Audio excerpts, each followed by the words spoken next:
Hola, ¿qué tal? Ya quedó ese saludo ahora para siempre. Sí. Como la burla de mi saludo inicial. ¿Cómo les va? Veo que hoy somos todos de la casa, diría. Casi todos, ¿no? Sí. ¿Quién es la ¿Tú primera? eres? ¿Quién es solo? ¿A ti no te había visto? Creo. Ajá, ¿O ya habías venido ya, antes? ya soy nueva. Sí. Sí, por eso. Bueno, aquí la primera vez. Por aquí también una primera vez. De resto todos Yo somos... también. Bueno, ella más o menos, porque yo me la he confundido 2 veces ya. Está como con Luciana. Pero bueno, bienvenida. Ahora tengo las gafas y ahora ya no me pasará otra vez. Esta mujer sí no, por Dios. Así la abracé cuando entró y se quedó como... ¿Qué está pasando? Tanta confianza, no. Bueno, ¿cómo estamos para hoy? Creo que mi semana ha sido muy representativa del tema que tenemos hoy, ¿no? He tenido que resiliar, no sé cómo se diría, resiliar. He estado resiliando. ¿Y tú? La verdad que estoy aquí en mera supervivencia. Ahorita de hecho Clau fue como, ay, ¿qué tienes? No, sí, estoy a media asta, pero cuando estoy parada aquí al frente me performo. Nos performamos, ¿no? Nos performamos. Sí, recién cuando nos dijeron, no, pero tú estás, no sé, tú estás bien, me dijeron, yo como, sí, pero mira, qué buena actriz. No, bueno, tampoco que estoy mal. Estás bien de qué guapa. De guapa. No, pero sí que se requiere un poco de estoicismo, resiliencia en esta vida, ¿no? Que es durilla. Este tema tiene de alguna forma relación, creo yo, con el anterior que hablamos, que estuvo muy guay, me encantó la tertulia de la semana pasada. Dios, religiones y espiritualidad New Age. Wow. Sí. Muy chévere. Sí, estuvo súper guay. Y Ya está montado en Spotify y en YouTube. Está muy chévere. sí, ha sido de los que más me ha gustado. Y la vez que te pierde uno, Rula. Y no, es que tuvo Castañeda, esto también lo hizo muy especial. Pero bueno, se terminó hablando un poco también de la cuestión de la fe, de la cuestión del destino, el propósito. Hoy en día, en un mundo donde ya no hay religión, ¿a qué nos amarramos? ¿A qué nos atamos? ¿Cuál es el sentido? ¿Qué da sentido a nuestra vida? Y creo que de ahí se desprende un poco el tema de hoy, que tiene que ver con esta cuestión, ¿no? Porque los estoicos, y aquí Paola nos hablará de eso mejor que nadie, fue una corriente filosófica que de alguna manera reivindicaba esta cuestión de tener cada uno un propósito, bueno, velar por la virtud, del control de la mente y tal, pero bueno, yo sé que esto tú lo dirás mejor, esta corriente que nace con Zenón de Sitio. Es que aquí Este es señor. Importante, Zenón. Es que está Zenón de Lea, que es el de las paradojas, bueno, de las paradojas de Aquiles y la tortuga, esto es más o menos conocido, el arco y la flecha, y está Zenón de Sitio, que es el fundador del estoicismo. Es que, ¿qué pasa? Estamos en contexto. Todo empezó porque un señor llamado Aristóteles, antes es que me parece importante hacer desde la Génesis, un señor llamado Aristóteles en unos textos que hablaba de política, la ética nicomaquea, la política, la gran moral de Eudemo, planteó unas definiciones del ser humano. Decía, el hombre por naturaleza desea la felicidad, el hombre es un animal racional y el hombre es un animal social. De estas dos últimas se ha hablado hasta el sol de hoy. Ese cuento del animal racional es una cuestión que se ha pensado, reevaluado y sobre todo refutado desde los filósofos contemporáneos, pero la cuestión de la felicidad quedó sonando muchísimo en algo llamado las escuelas filosóficas clásicas. ¿Qué hacen las escuelas? Escuelas que más allá de una disciplina filosófica, no había como para Platón las ideas son lo que es inmutable y lo sensible es esto, o sea, no hay como unas definiciones propiamente, sino que las escuelas son más como unas reflexiones para llegar a la felicidad precisamente. Entonces nacen varias escuelas filosóficas que lo que buscan finalmente es la felicidad. Están el estoicismo, y yo creo que muchas les van a sonar si les llama la atención la filosofía. El estoicismo, el epicureísmo, el hedonismo, el cinismo, el escepticismo son como las más importantes de ahí, y esto también se le llamaron las escuelas helenísticas por el periodo en el que estaban. Ahora, todas pensaban cómo llegamos a la felicidad, porque, a ver, si el fin último del ser humano es la felicidad, pues no nos pensemos cualquier otra pendejada, pensémonos pues, cómo somos felices. Para el estoicismo se llegaba por medio de, y profundizaremos más, la virtud y el buen vivir, la razón. Para el hedonismo, por medio del placer. Para el epicureísmo, por medio de la ataraxia, la ausencia de turbación, que de hecho el epicureísmo nació con el hedonismo, pero los hedonistas se pusieron como, ¡epa! Descontrol, bacanales, sexo. Y los epicúreos fue como, espérense un momentito. Los epicúreos, digamos que son más moderadas, una felicidad o un placer más moderado que los hedonistas, ¿o cuál es la diferencia? Sí, es que, bueno, y el epicureísmo por eso es tan cercano al estoicismo, y de hecho me llama mucho más la atención el epicureísmo que el estoicismo. El epicureísmo dice que nosotros llegamos a la felicidad por medio del placer, pero el placer con ausencia de turbación. Es decir, el placer que no más que anule el dolor, evite el dolor, que lleva a la tranquilidad.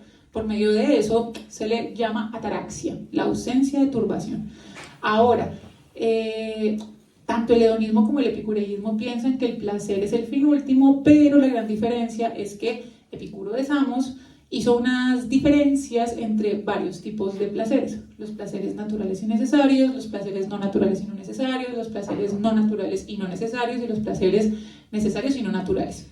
¿Qué es? Placeres naturales y necesarios. Entonces tengo que tocarle el repasito porque esto está durísimo. Así. Los placeres naturales y necesarios: respirar, comer, cagar. Los placeres naturales y no necesarios, esto puede ser revaluado por muchos, pero no sé, el sexo, por ejemplo, es natural, más no es necesario. Dice Epicuro, podemos ponerlo en tela de juicio. Placer no natural pero necesario: los bienes materiales, o sea, si tú no tienes, pues te puedes morir si no tienes un techo encima de tu cabeza. Y los placeres no naturales y no necesarios tenían que ver con la fortuna, la fama, el exceso. Todo placer se podía convertir en un placer no natural y no necesario desde el exceso. Y los hedonistas, pues, era como a lo que sea, a lo que venga, sexo, drogas y rock and roll. Entonces, por su parte, de lo que hablamos, que es el estoicismo, lo que planteaba era que por medio del buen vivir, de la virtud, de la disciplina, de la templanza, se llegaba a la felicidad. Y esa virtud, disciplina, templanza, tenía sí o sí que renunciar al placer. Bien. Me gustaría entrar un poco en el tema de la virtud, porque es verdad que aparece constantemente en el estoicismo. Pero antes decir quién fue este señor, que me causa como un poco de gracia. Bueno, no, gracia no, es una historia trágica, pero bueno. Pero como tragedia más tiempo es comedia. Sí. Ya han pasado muchos años, ya nos podemos reír de Zenón de Sitio. Claro, este hombre era un hombre rico, de mucho dinero, un mercader, que pierde todo en un naufragio. Es decir, un hombre que había vivido como un Buda toda la vida con excesos de dinero, sin preocupaciones económicas ni de ningún tipo. De repente, en un naufragio en el año 300 antes de Cristo, pierde toda su fortuna. No sé cómo fue, para más datos, si hay detalles de cómo fue esta cuestión, pero la cuestión es que pierde todo y deviene un hombre humilde y uno más en la polis. Entonces lo primero que hace es, como todo buen pobre, yo hice lo mismo cuando llegué a España, ir a la librería más cercana y leer. Entonces empieza a leer a Sócrates y queda como muy fascinado con Sócrates y empieza a rodearse de filósofos, ¿no? Como de un entorno más filosófico. Y allí empieza luego a desarrollar su propia escuela y empieza a dar como sus propias clases, ¿no? Y fundar su propia corriente de pensamiento, porque estoicismo viene de estoa, que es el pórtico donde predicaba Zenón, ¿no? Como el techo donde predicaba Zenón, que de hecho justamente tiene que ver con algo similar a lo que hacemos, porque también era el lugar donde sucedían las tertulias, el lugar donde se juntaban a conversar. Sí, es que lo interesante, bueno, y aquí sería como un pequeño inciso: no leía a Sócrates porque Sócrates no escribió, amiga, Sócrates no escribió nada. Es verdad, perdón, es verdder. ¿O a Platón no lo ha escuchado? ¿Lo habrá conocido? No, sería temporal, ¿no? O sea, leyó a Platón. Sí. Muy bien. Eso es importante, porque es Sócrates, Jesucristo, la analogía está ahí, sí. Nadie ha leído a Cristo.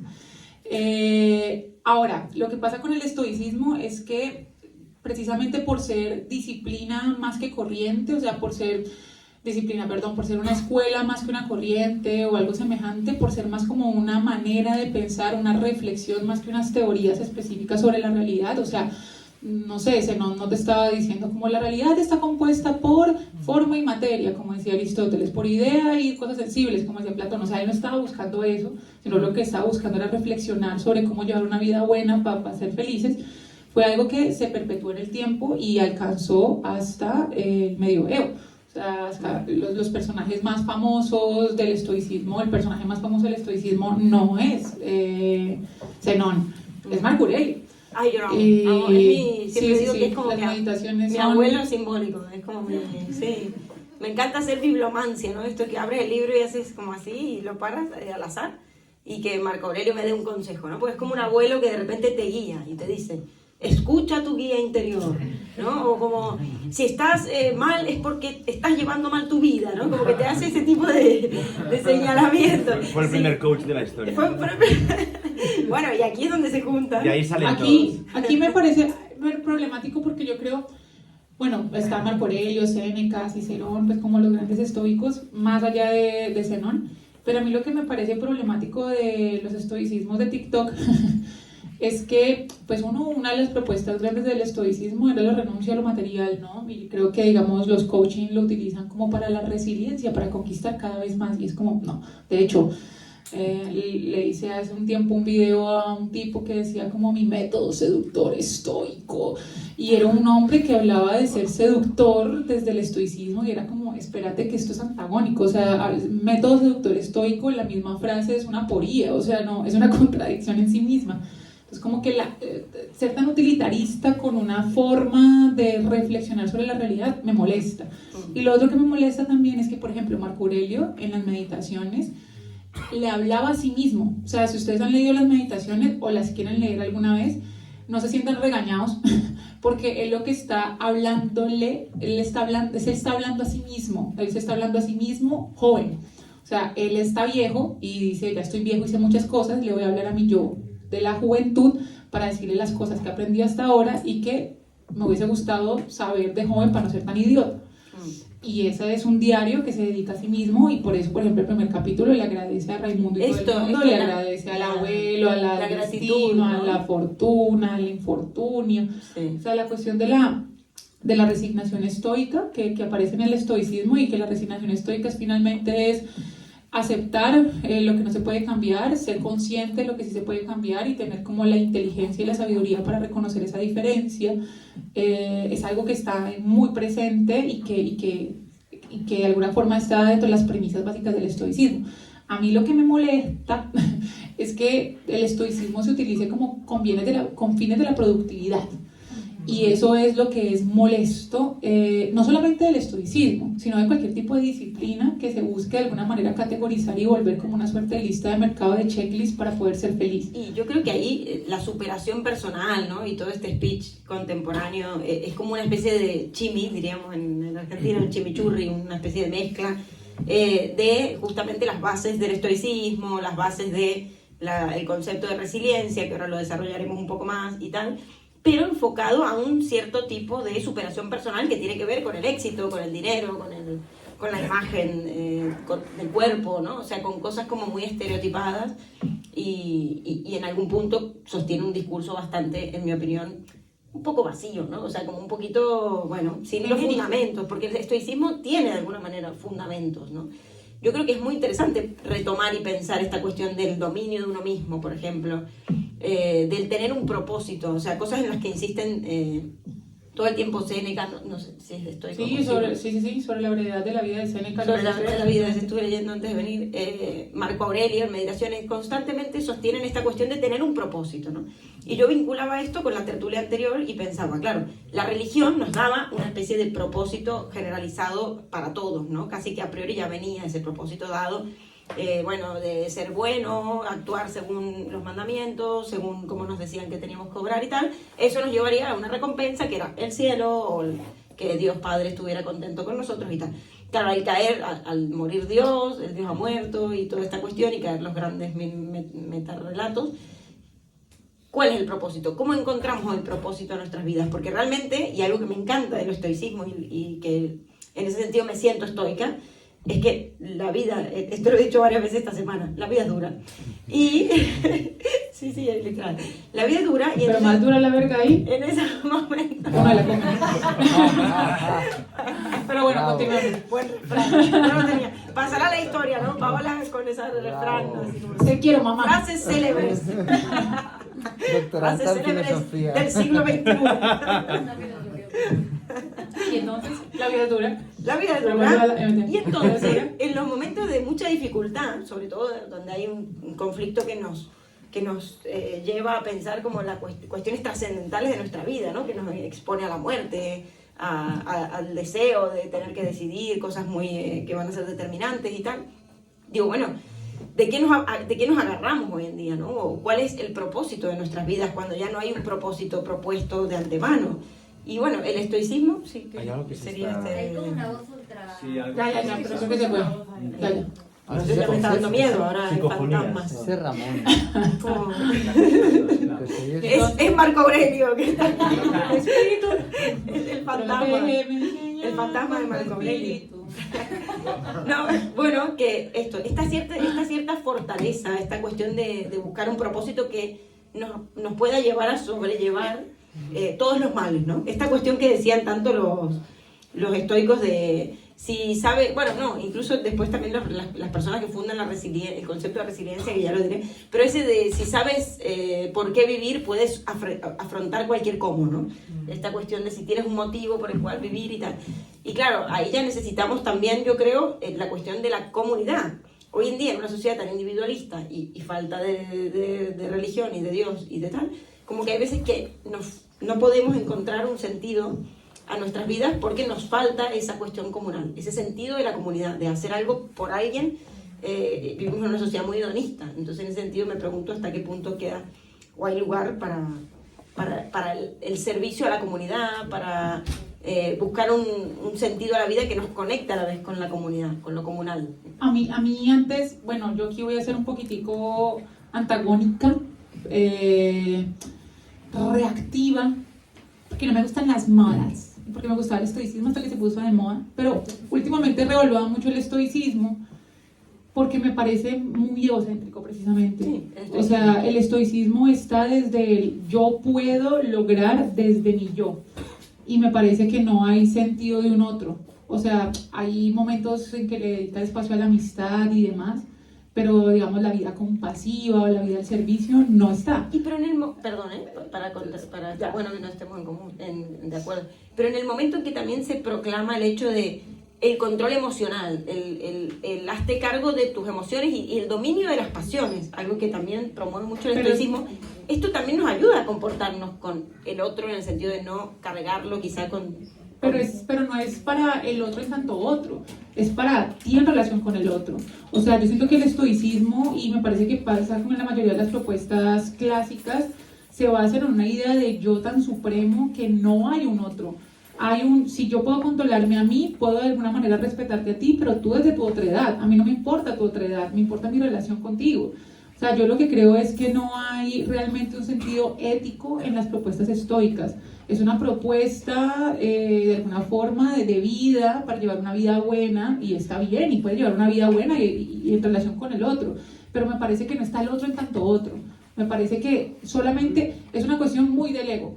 A mí particularmente me parece, y uno lee sobre todo a Marco Aurelio, y es como... Tú puedes controlar tu destino, y si no puedes controlar tu destino tienes que aceptarlo, y tú tienes que agradecer porque entonces, y tu padre, y tú, y es como, y no hay realmente un otro, hay una relación de ti como un gran uno con lo otro, y creo que esas son las bases en las cuales se ha sentado precisamente la superación personal. Quizá en ese sentido, pienso, sí, en eso hay algo muy contemporáneo que está guay que ahora veamos. Por eso está tan de moda. Pero también en ese sentido hay una crítica que se le hace hoy mucho al psicoanálisis, ¿no? Desde amigas, amigos, gente que se le hace mucho hoy en día, y es claro, el psicoanálisis es como ese tipo de terapia que pone todo en tu cuenta, ¿no? Como que todo es responsabilidad tuya.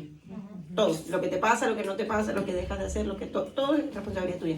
Es decir, es muy difícil que uno vaya a un psicoanalista y el psicoanalista te diga, bueno, es que realmente esto te pasa porque la sociedad, porque es así, porque se sabe que has nacido en una época en la que no tendrías que haber nacido. No, es como que evidentemente ahí la responsabilidad la asume el sujeto, ¿no? Aún así tenga una vida muy trágica, o aún así le hayan pasado cosas muy duras. Pero claro, todo esto también hay gente que lo critica y dice, bueno, no, porque todo no es culpa nuestra. Es decir, yo no tengo la culpa de haber nacido, yo no tengo la culpa de haber nacido en esta sociedad, en este tiempo, en esta vida, ¿no? En este mundo. Pero a la vez, el hecho de ser responsables es lo único que nos permite un margen de maniobra, de poder hacer algo con lo que nos pasa. Esto creo que es una realidad en la que coinciden. Bueno, una realidad no, pero una situación en la que coincide el psicoanálisis con el estoicismo. Por eso quizás me gusta en algún punto el estoicismo, porque siento que siempre te habla a ti, es como a ti, en tu situación, es como, vale, sí, la vida es dura, pero tienes que seguir, pero tienes que afrontar esto, pero tienes que ver qué herramientas tienes, pero tienes que ver... Bueno, Es cierto que no tiene en cuenta al otro en ese sentido, pero creo que ayuda a que uno se aprenda a dominar de una manera o a analizar, como sería el psicoanálisis, de una manera en la que no joda tanto al otro. Me da la sensación, ¿no? Y partiendo de las 4 grandes virtudes cardinales, ¿no?, del estoicismo, que serían como la sabiduría práctica, el hecho de que puedas solucionar conflictos muy complejos de una manera sensata, fundamentada y lógica. O sea, esto también hace que no afectes a los demás, porque si yo voy por la vida y todo el tiempo estoy cargando a los demás con mis problemas, cosa que los demás ya tienen los suyos, eso sería egoísta, quizás, ¿no? O sea, como que en ese sentido, el hecho de que yo pueda regularme y canalizar mis propias pasiones y mis emociones y sentimientos evita que los demás sufran a costa mía, creo. Luego, la temperanza, el autocontrol, la moderación, un poco lo mismo. La justicia, bueno, ahí sí que hay algo del otro. Y la valentía. Decía, esas como grandes virtudes que se plantean. Las 4 virtudes cardinales. Sí, a ver, igual me juega también la valentía, me parece. Es que no digo que el estoicismo esté mal per se, por supuesto que no, o sea, ¿cómo? No hay manera. Lo que me parece es que es una reflexión que si la adecuamos en un momento como el que estamos ahorita, son reflexiones que siguen paradas desde el ego. Y el egocentrismo, o sea, no estoy hablando tanto del egoísmo entendido como peyorativamente, el egoísmo entendido como el movimiento del ego, o sea, como entendido como solamente soy yo quien soy dueño de mi propia vida, nada más puede con eso y solamente yo sigo adelante. Yo creo que eso también de alguna forma nos genera estas sociedades como cansadas, consumidas, en burnout, con la idea de que solamente como todo es mi propio destino y como soy mi propio jefe y aquí obviamente hay que mencionar a Byung-Chul Han. Byung-Chul Han tiene un filósofo surcoreano nacionalizado alemán, tiene un texto, muchos ensayos cortos, pero que son bien al lugar con lo que está pasando hoy en día, pero el más importante de todos de esos textos se llama La Sociedad del Cansancio, y en La Sociedad del Cansancio es una distinción entre lo que él considera el paradigma inmunológico y el neurológico. En el paradigma inmunológico nosotros antes todo el tiempo estábamos protegiéndonos del otro, entonces estaba nuestro jefe era el malo, estábamos en estas sociedades disciplinarias Foucaultianas, esta idea de alguien me domina y yo soy dominada, esta idea de amo y esclavo hegeliana. Pero luego pasamos de un paradigma inmunológico a un paradigma neurológico, porque es que el jefe ya no está fuera, el jefe eres tú, y tú eres tu propio jefe, y esto se potencializó en pandemia. Entonces tú eres tu jefe, tú eres el dueño de tu vida, tú te tienes que hacer cargo y te tienes que ser responsable de tu propio destino, y a la larga sí, no, o sea, yo puedo hacerme cargo de cómo puedo llegar a reaccionar, pero mi propio destino en ocasiones me excede. Yo, por ejemplo, no sé, de pronto los que me conocen más de pronto saben que no estoy tan chistosita y así, he tenido una semana difícil porque me siento agotada a nivel, creo que tiro la toalla yo en mi país tenía todo y aquí estoy solamente limpiando culos y mesas, o sea, como que es como, porque yo puedo venir una vez al año al doctorado simplemente a justificarlo y porque tengo que comer mierda aquí sabiendo que mi país estaba bien y España no me está ofreciendo nada, o sea, como que es la sensación que he tenido durante esta semana y entonces lo trato de pensar de una manera estoica y digo, estoicismo mis polainas, o sea, mando 30 hojas de vida diarias y simplemente los números de referencia son más 57, no más 34, no van a llamar a nadie. Entonces estoy mamada y agotada de la precariedad. Entonces de alguna forma el estoicismo te vende la idea de que tú puedes con todo porque tú eres dueño de tu propia vida y que tú no puedes. Yo no lo veo así. Yo creo que ahí este que se siente debe ser el espíritu de Viktor Frankl, el que habla de resiliencia y fundador de la logoterapia, que ahora entramos en esto, pero antes como aclarar una cosa que a mí me parece, ¿no? Entiendo lo que decís de esta cuestión contemporánea del estoicismo, ¿no? Este estoicismo New Age, un poco, que aboga por esta cuestión de hay que soportarlo todo, tú puedes con todo, tienes que ser la mejor madre, la mejor hermana, el mejor trabajador. Es tu responsabilidad, si no todo es tu responsabilidad. Exacto. Si te fue mal. Te cansas porque tú puedes ser muy empático, pero también tienes que pensar en ti, en tu yoísmo. Ya, exacto, eso seguro. Entonces, esta cuestión New Age, que sí es muy yoica, totalmente, muy del uno, creo que hay una gran diferencia con el estoicismo. Yo creo, al menos como yo entiendo el estoicismo. Bueno, primero es una herramienta del poder contemporáneo para ponernos a trabajar. Es decir, las entrevistas de trabajo hoy en día todas dicen, entrevista de trabajo, buscamos persona activa, polivalente, omnipotente, omnisapiente, con 20 brazos, 8 ojos. Aceptar la frustración, Exacto. aceptar la ansiedad. Y una frase que siempre se repite, acostumbrada a trabajar bajo presión. Siempre. Claro, ahí podríamos decir, ¿qué opinaría Marco Aurelio de esto, no? Es decir, eso es estoicismo, el hecho de saber que estoy siendo explotado, que tengo a mi jefe venga aquí con barómetro de casa. hablándome mal, o que me maltratan en el curro y me piden más de lo que puedo y tal. ¿Eso es estoicismo? Yo diría que no. O sea, yo creo que no. Ahí es cuando el neoliberalismo, llámese como se quiera, se apropia quizá de esta cuestión estoica para su propio beneficio, es decir, para tener trabajadores explotados y felices, como dice Byung-Chul Han.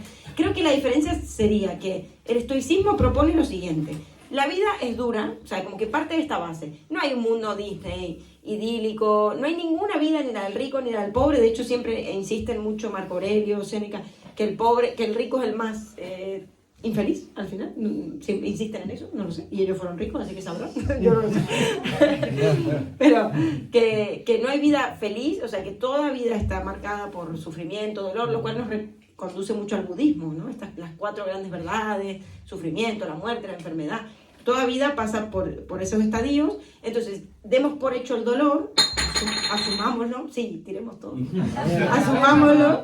asumámoslo, pero llevémoslo estoicamente, o sea, llevémoslo justamente con un poco de gracia, hagamos con eso, ¿no? Y con eso podemos seguir adelante y tal. Ahora, el discurso contemporáneo no se ve atravesado por el dolor o por la angustia en términos más psicoanalíticos. Lo niega completamente. Es como que si uno hoy en día dice, no, que estoy triste porque me está pasando esto o lo otro, no tiene mucha cabida ese tipo de discurso. O en el trabajo: hola, perdón, tengo un mal día. El doble de trabajo te van a dar, ¿no? Es como que ahí está esta cuestión de que no hay lugar para reconocer la angustia. El estoicismo parte de que hay dolor y qué hay que hacer con eso. El discurso contemporáneo es: no hay dolor, somos felices. ¿Cómo no vas a ser feliz? Mira todo lo que tienes. O mira, has nacido en Europa, podrías haber nacido en África. ¿Cómo no eres feliz? Como que se niega. Se queda en el agradecer desde el optimismo, de alguna forma radical, que finalmente es demasiado limitante y coercivo. Pero yo creo que aquí, reitero, a mí un tiempo en mi vida que me gustó mucho el estoicismo. Mi segundo libro se lo dediqué, hablé bastante de estoicismo, y en el primero también hablo bastante de Epicuro, pero de Séneca, hablo sobre la brevedad de la vida de Séneca en el primero. Pero hay un filósofo que atemporalmente me parece que es mi referente, y uno de sus ensayos es mi Biblia, que es el mito de Sísifo, y es el de esta camiseta. Albert Camus. Dice: la vida no tiene sentido. Ay, pero y es él fumando. Era un hombre muy guapo. Era un coquetón y todo. Se murió en un accidente de tránsito diciendo que era lo más absurdo que le podía pasar después de haber jugado un partido de fútbol. Le dedico un ensayo al fútbol. Bueno, es lo máximo. El caso es que ese señor, en el mito de Sísifo, plantea una cuestión interesante que a mí me parece que da respuesta a una cuestión que el estoicismo quizás se queda corta, y es precisamente que el estoicismo todo el tiempo está hablando del propósito, del sentido, de Camus plantea que nosotros nos paramos.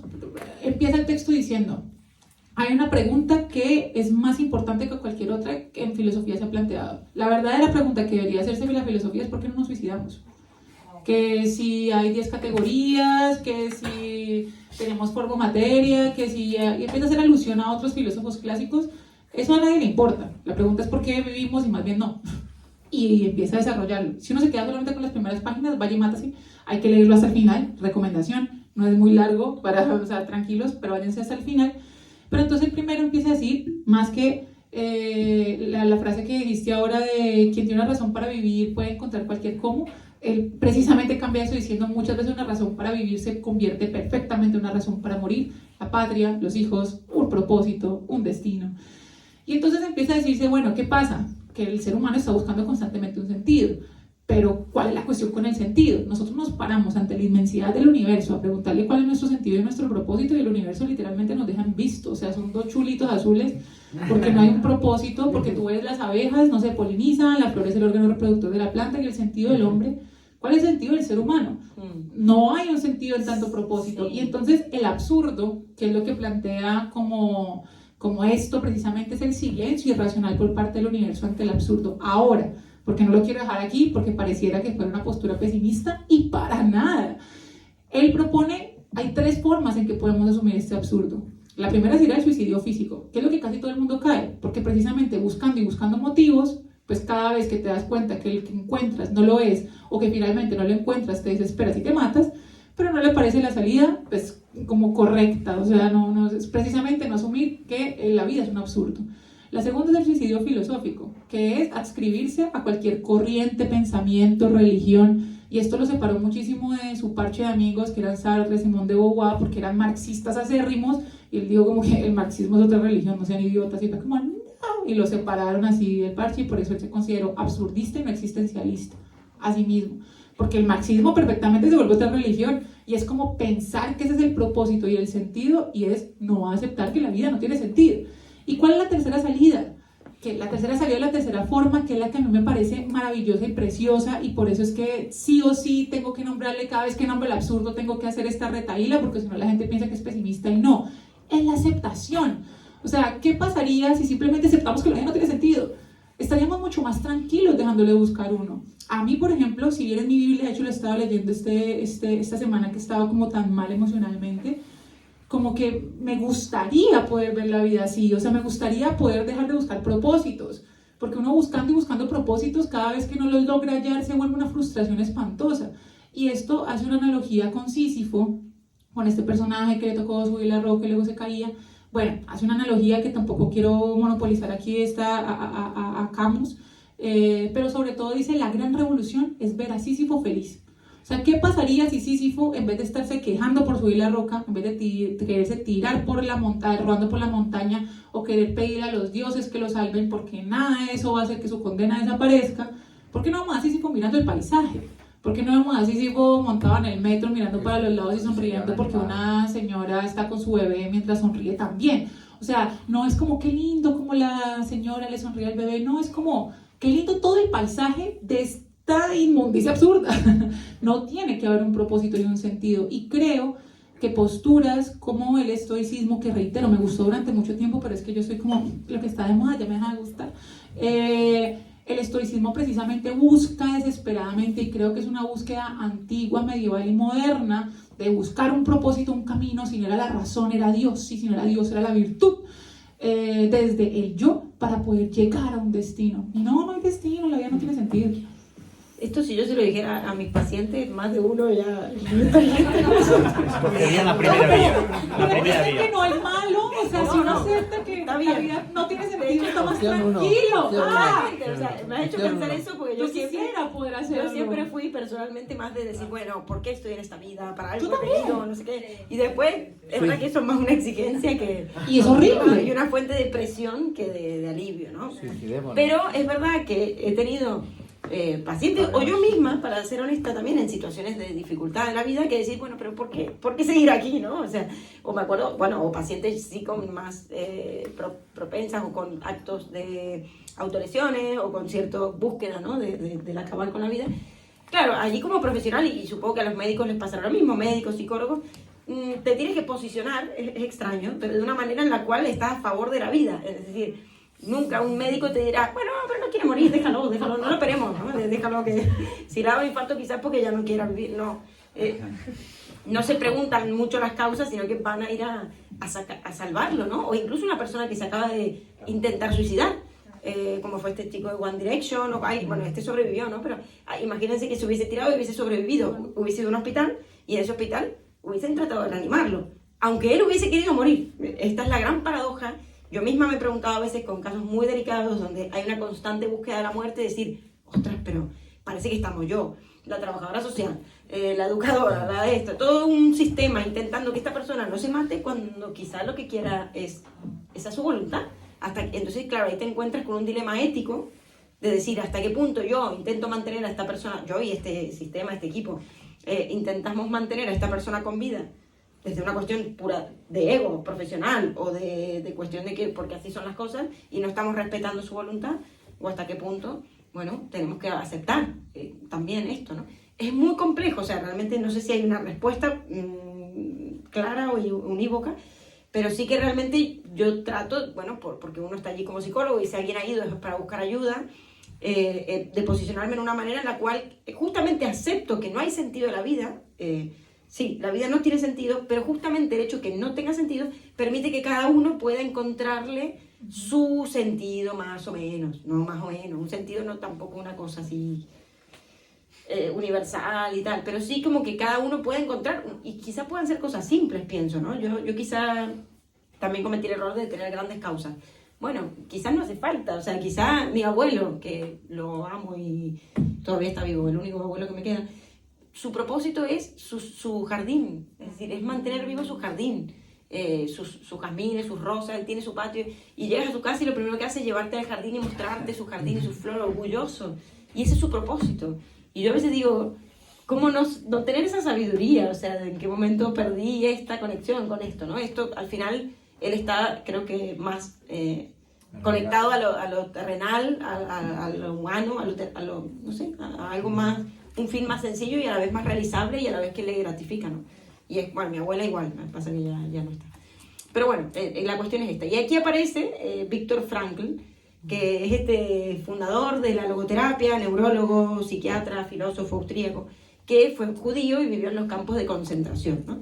Creo que aquí retomamos el concepto de resiliencia, que él se apoya en este concepto que de hecho viene de la física y la ingeniería, es la propiedad, o sea, resiliencia es la propiedad de ciertos objetos materiales de volver a su estado original luego de haber recibido un fuerte impacto, o una cosa así, una perturbación, ¿no?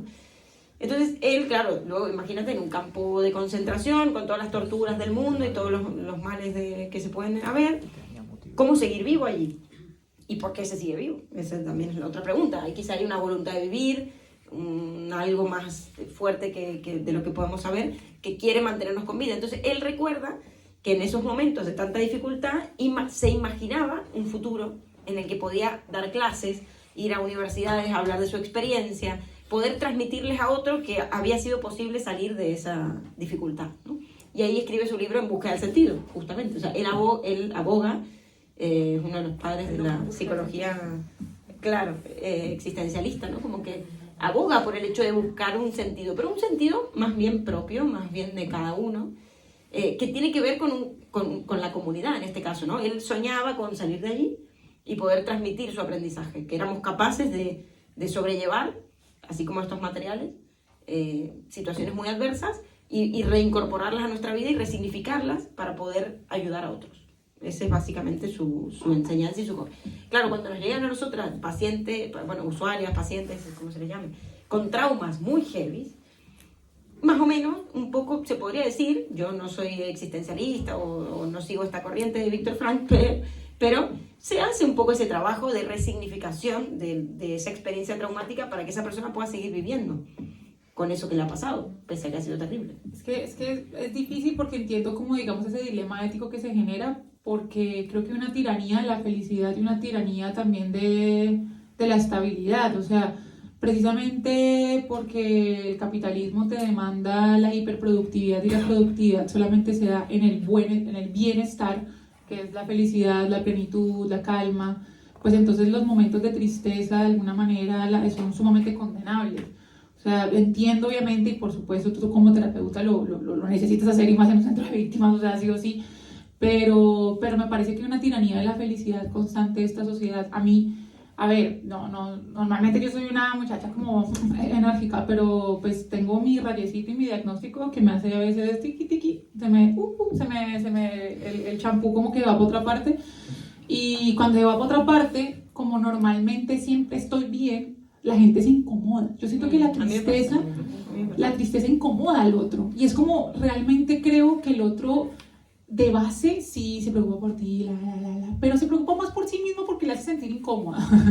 Porque es como, no me gusta que estés mal, no te dice ni siquiera como, quiero que estés bien, no me gusta que estés mal. ¿A quién no le gusta? A ti, bueno, problema tuyo, yo me voy, chao, que estés bien. O sea, de alguna forma creo que la gente, cada vez que uno dice no me siento bien, la primera respuesta que te tiene es, pero mira lo positivo, y vamos a hacer esto, y metamos la energía, y es como...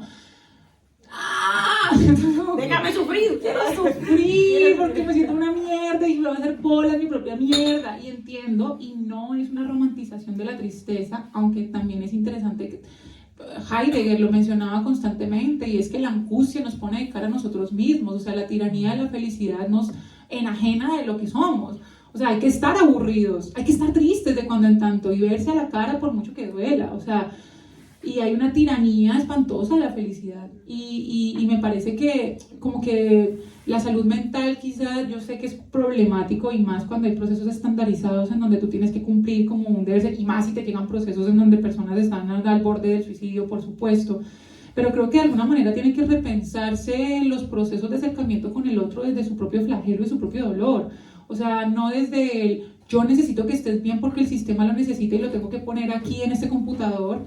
Yo recuerdo en pandemia que, bueno, yo tuve un diagnóstico, no sé si ya lo tengo todavía, era afectivo bipolar y estuve medicada por eso. Ya caducó, y en España caducó y yo aquí. Pero bueno, estuve medicada durante un tiempo y recuerdo que antes tenía al menos cita con el psicólogo una vez cada 2 semanas y me decía, bueno, al menos. Y luego en pandemia me empezaron a llamar y me llamaban como si fuera una lista de mercado, era, hola, Paola, sí. ¿Han tenido pensamientos suicidas las últimas 2 semanas? No. ¿Cree que ha hablado con amigos en las últimas 2 semanas? Sí. ¿Ha hablado con su madre? Sí.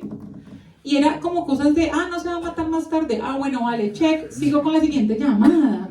O sea, no había, y entiendo, o sea, qué tristeza, porque no creo que los profesionales que estén del otro lado lo estén haciendo porque quieran y hayan estudiado una carrera de psicología porque quieran ser ese call center de bienestar. Es porque así funciona el sistema de salud, y yo entiendo, qué horrible, pero al mismo tiempo yo me sentía espantoso, o sea, esta necesidad, y reitero, esta tiranía de la felicidad que de alguna manera busca homogenizar la forma en la que te desenvuelves con el mundo y que le resulta incómoda cuando tú no estás dentro del deber ser. Y eso me pasa, y eso es lo que me tiene molesta con el estoicismo. O sea, no el estoicismo de verdad. Si quieren leer estoicismo de verdad, vayan a Sobre la brevedad de la vida, Séneca, vayan a Marco Aurelio, las meditaciones, ahí se encuentran el estoicismo, y es muy bello, y sobre todo en momentos de encuentro cuando uno está muy mal, o sea, encontrarte como consejitos, porque sí son consejos, sí hablan en segunda persona, entonces tú te sientes confrontado, es chévere, pero al mismo tiempo me parece que te pone muy de cara, es que tú tienes que hacer las cosas para poder lograr, y es como, pero a veces no puedo, quiero hacerme bolita, ¿sabes? Sí, uno se siente como una hormiguita ahí. Sí, a veces es importante ahogarse en agua también. No, yo creo que es verdad, o sea, hoy en día estamos en un momento, en un contexto en el que todo tipo de angustia queda completamente bloqueada, prohibida, ¿no? Es como que no, esto no existe, o sea, todos tenemos que ser exitosos, felices y maravillosos. En ese sentido, bueno, no hay nada que ver con el estoicismo, bueno, creo que así como yo lo entiendo, tiene que ver con asumir el dolor como parte de la vida y el sufrimiento. Es muy budista, ¿no? O muy Schopenhauer, ¿no? Esta cuestión schopenhaueriana de el mundo, los dolores del mundo, ¿no? De esta cuestión de en la vida va a haber dolor y cómo hacemos para sobrellevar esos momentos de dolor. Simplemente eso, tampoco quedar enganchados, ya terminamos, mira, se nos ha pasado rapidísimo. Tampoco quedar enganchados al dolor, porque allí también entramos en cuestiones más psicoanalíticas, ¿no? Como el goce del síntoma, exacto, las satisfacciones paradójicas, donde a veces insistimos en situaciones que nos hacen mal porque obtenemos una especie de recompensa o por una repetición inconsciente, lo que sea. No estamos hablando de ese dolor, estamos hablando de los dolores a los que nos confronta la existencia, y que creo que todos vamos a pasar por ahí, y que, bueno, de alguna manera a mí me hace bien a veces escuchar a estos abuelos, porque son la mayoría de señores. Son como abuelitos.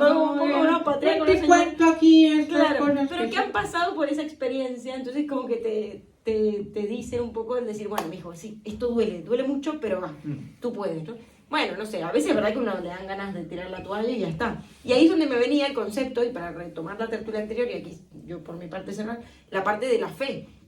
No sé, a veces digo, bueno, yo a veces siento una necesidad de fe en algo, no sé en qué, porque tampoco diría en Dios, sí, quizás Dios, o quizás una energía, el chi, yo qué sé, no sé qué es, pero a veces necesito una cierta fe para poder sobrellevar ciertos conflictos que a veces digo, wow, no tengo fuerzas, ¿no? ¿De dónde saco esa fuerza? Entonces la saco de esa cierta fe, pero hoy en un mundo sin fe a veces cuesta encontrar estos puntos de amarre, ¿no? Y en un mundo sin religión también. Por eso quizás se ha vuelto tan new age o tan de moda esto de este cierto pseudo-estoicismo. Cierto. Y esta cuestión cognitivo-conductual también, esta psicología, bueno, ni siquiera cognitivo-conductual, sino más psicología New Age también, de tú puedes superarte, esto y al final al fin de la semana serás feliz.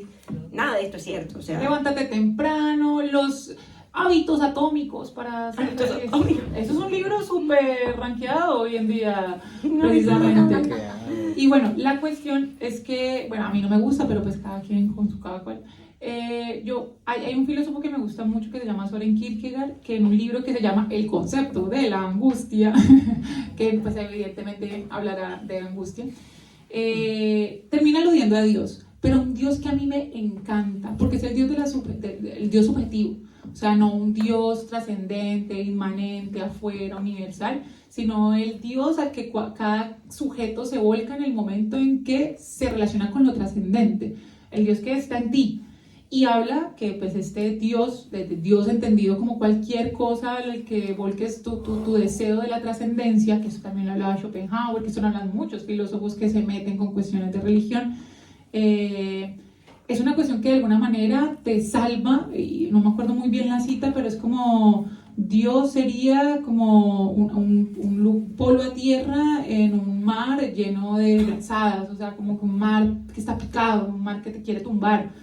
Entonces sí, o sea, entiendo como esta necesidad de, a mí lo que me gustaría como es que la sociedad nos deje de exigir propósitos todo el tiempo, o sea, como que nos deje de exigir formas en las que tenemos que ser en el mundo, o sea, que nos deje de pedir que nos despertemos temprano, hagamos una comida rica y no sé qué, y corramos y al mismo tiempo tengamos tiempo y organicemos nuestra vida, y es como, puta, no puedo.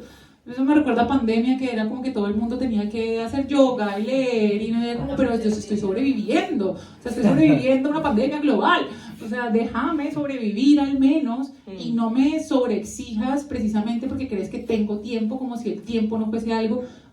Y cierro, Byung-Chul Han tiene otro libro muy chévere que se llama El aroma del tiempo, que habla sobre nosotros ya no sentimos precisamente el tiempo transcurrir, como que el tiempo ya no lo sentimos darse. Nosotros queremos todo ya desde la inmediatez, queremos entonces saber todo ya, y si nos metemos un deporte queremos ser el mejor ya, y queremos tener el trabajo ya, y queremos todo ya, y eso genera sociedades frustradas precisamente desde la autoexigencia y desde el burnout, o sea, la gente está cansada y quemada, y es como nosotros hemos dejado de contemplar, de detenernos.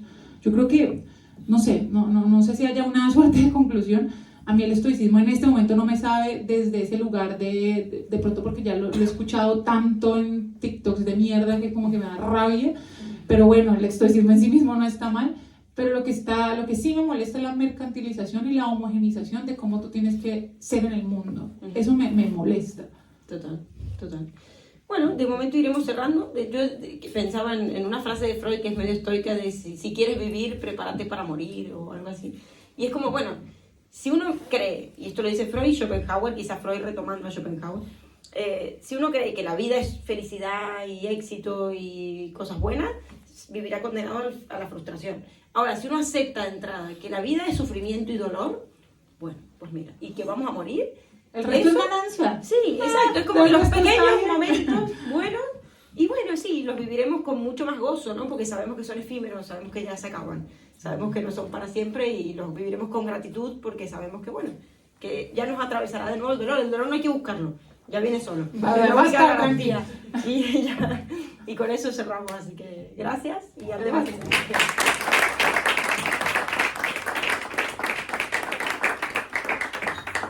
Bueno, antes de continuar queremos pedirles su aprobación para algo, y es que antes no registrábamos las intervenciones en el debate, pero luego a petición de varios las empezamos a registrar. Queremos pedirles que si intervienen, pueden aparecer sus voces, no vamos a voltear las cámaras ni nada semejante, pueden aparecer sus voces si intervienen. Sí. Muy bien. Ahora, ¿quién quiere romper? Bien, por aquí. Uno, dos. Que a mí me da rabia cuando hay gente que no me deja quejarme, ¿vale? Pero luego también me da rabia, hay gente que se queja y no hace nada con esa queja. Entonces entro como en una rabia constante, ¿no? De decir, tío, pues si te quejas con un propósito, ¿no? Para el cambio, ¿no? Y si no me dejas quejarme, es como que no tengo derecho ya ni de quejarme, o sea, soy pobre, trabajadora y encima no me puedo quejar, coño. Entonces es como, déjame, ¿sabes? Y bueno, el diagnóstico de mi psicóloga me ha dicho que tengo un problema de digestión. Sí, o sea, como que no he digerido, como que siempre he tenido que pasar a la acción, ¿sabes?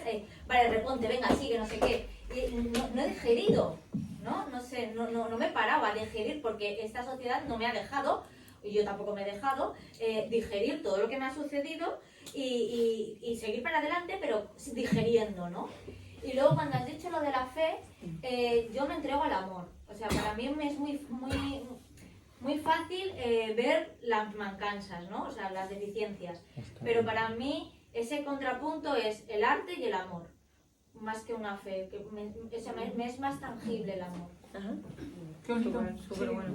Sí. Te banco completamente. Yo, hubo un tiempo que siempre hablaba como el amor dinamiza el alma, que es una frase de hecho de Platón, no sé, no es mía, pero siempre hablaba como el amor dinamiza el alma, pensando que el amor es lo que gesta todo, o sea, el amor, y no estoy hablando desde el amor erótico o el amor del ágape, no, o sea, tú amas la vida en tanto te paras de la cama, por mucho que te cueste y te pese la vida, o sea, la amas de alguna forma desde que te paras, o sea, la amas desde que te preocupas porque no estás con salud y vas al médico, o sea, amas a uno otro en tanto le preguntas cómo estás, amas en la mañana en tanto la miras, o sea, como que nuestra relación con el otro siempre es desde el lugar de, que el amor también es desde el lugar del deseo, o sea, el amor siempre es tendencia hacia algo que no vamos a poder obtener del todo, pero tendemos, o sea, es muy bonito pensarse. Y finalmente, el amor no es una cuestión ajena, creo también como a cuestiones espirituales, o sea, por ejemplo, Dios judío-cristiano, desde el lugar que yo lo veo, que es muy hippie, lo hablé la semana pasada con eso,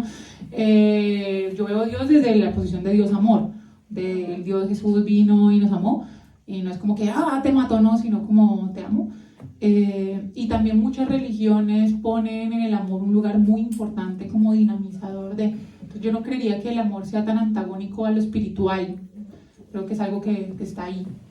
Y por ejemplo he encontrado esa conexión cuando me he ido a vivir al bosque, vamos al campo, me he dado cuenta que yo aquí en la ciudad siento como mucha violencia no sé cómo decirlo, como de cemento, no sé cómo explicarlo, o sea, me siento como muy violentada de la forma es que no sé, es como algo cinético, no sé cómo explicarlo, del cemento, los edificios, siento que no puedo ver el cielo, que cuando has dicho tú lo de contemplar, creo que es más fácil conectarte con el contemplar y creer que el tiempo no lo controlas tú cuando puedes ver el cielo. Pero yo, por ejemplo, donde vivo, no veo el cielo. O sea, veo para arriba y veo un cachito, ¿sabes? Y me siento muy violentada. La jungla de asfalto, ¿no? Sí, tal No cual. sé cómo explicarlo, pero, Sí, no. pero sufro. Sí, sí. Primero tú le Sí. haces a la mano, por ahí. A ver, he estado como conectando muchos pensamientos. Lo del amor, 100%. Creo que si en vez del culto al ego se fuera al culto al amor, cambiaría mucho esta sociedad. Eso está bastante jodido hoy en día. Ese culto al ego nos va a llevar a callejones sin salida, eso yo estoy súper seguro que va a ser así, cuanto antes mejor, porque no aprendemos de otra manera. Creo que estamos en una especie de película Matrix, en el que nos hemos tomado la pastilla equivocada, es decir, queremos vivir una ilusión y la gente está bien así. Todos los vídeos que nos tragamos de TikTok y tal solo cumplen un beneficio, que es ganar dinero por unos pocos, los que son gurús de lo que sea, y el que hace que esos gurús estén en una plataforma metiendo dinero a palas a la gente que ha creado esa plataforma. Es así de simple. Y en un mundo como el que vivimos, pues ese objetivo se cumple, ya está, ¿no? Son objetivos económicos, no tiene más. Y el gurú lo está haciendo por exactamente lo mismo. El propósito que tiene no es ni ir a ningún sitio, ni propósito, ni hostias. ¿Qué películas también me estoy acordando? La de Inside Out, porque es un elogio a la tristeza. Ninguna otra película lo ha hecho igual de bien. Los de Pixar son muy listos en ese sentido. También Soul, que no sé si la habéis visto, es una obra maestra también, no os voy a contar nada, pero también es un elogio a cuidado con lo que deseas, y que cuando lo deseas igual no es eso lo que tal. Y por último, a ver que no se me vaya a sentar al cielo.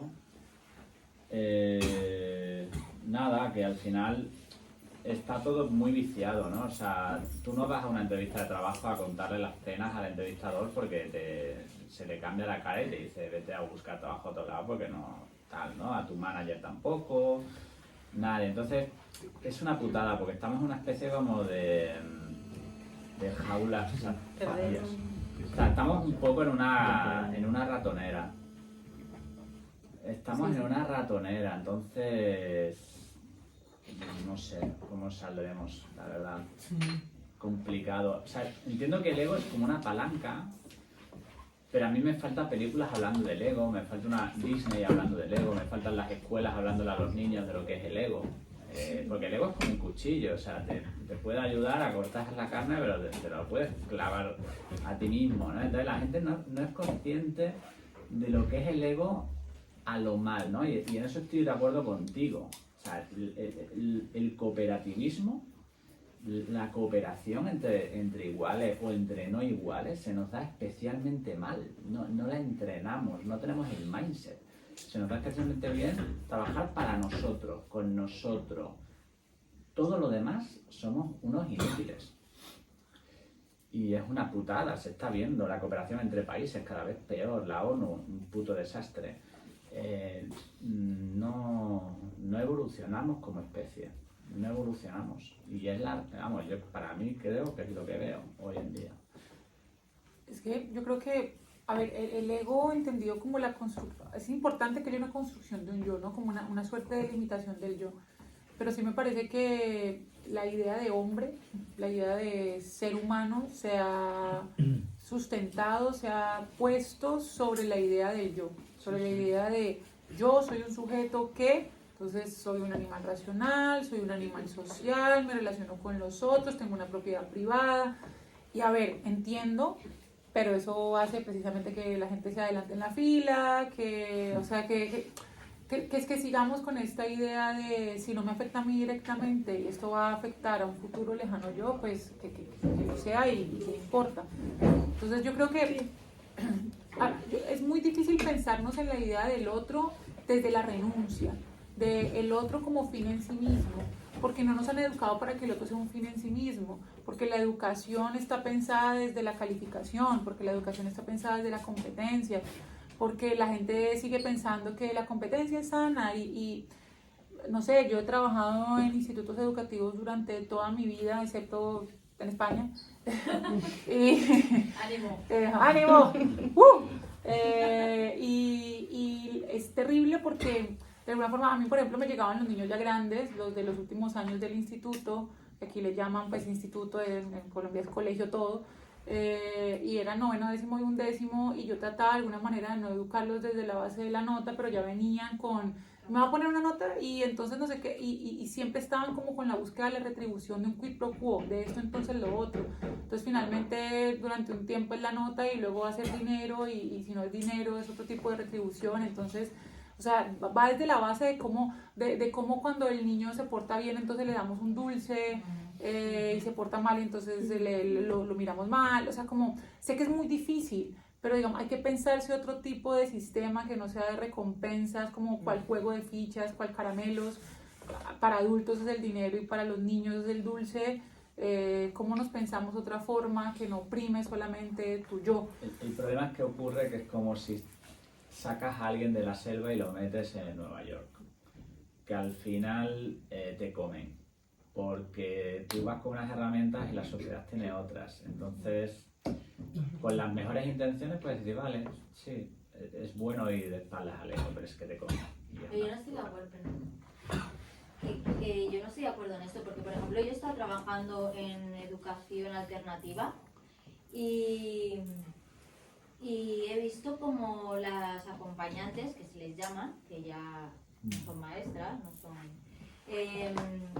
dan herramientas para gestionar estas injusticias o quiero decir, que hay alternativas. Cuando tú has comentado esto de la recompensa y tal, así, yo estoy en un colegio ahora normal, y es así como se educa.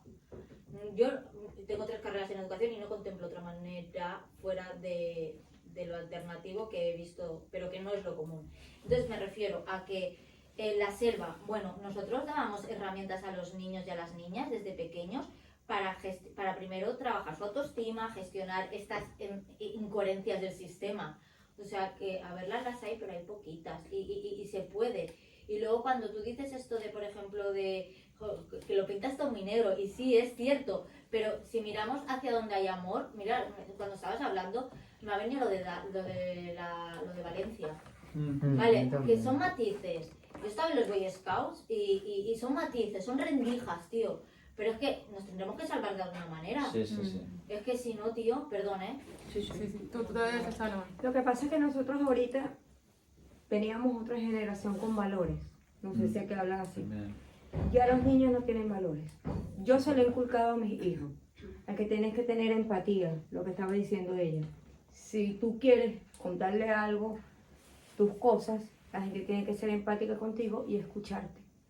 El ego no te lleva a eso. No, nada. El ego nada más te lleva a que solamente pienses en ti, solo en ti, solo en ti. Entonces tu problema a mí me causa un desgaste y no duermo hoy. Mi profesión yo no la comercializo en mi país. Hay profesiones que no se comercializan. Ahorita todo se está comercializando y eso es malísimo. Ahorita un niño tú lo llevas a la guerra o como estaba diciendo él y no, prefiere ver el TikTok y prefiere estar en un teléfono. Porque las mismas mamás le dan el teléfono para que no lo fastidien. Ya las mamás no juegan con el niño, no sé cómo se llama aquí, juegos de mesa. Nada. Todo eso se ha perdido. Los valores lo hemos perdido, lamentablemente. Porque todo es una mentira en el Instagram. Todo. Cuando tú le ves en la nevera a una persona, no tiene ni siquiera agua en la nevera, pero tiene una buena ropa en el Instagram. Entonces no estamos pensando en la empatía, no estamos pensando en el amor.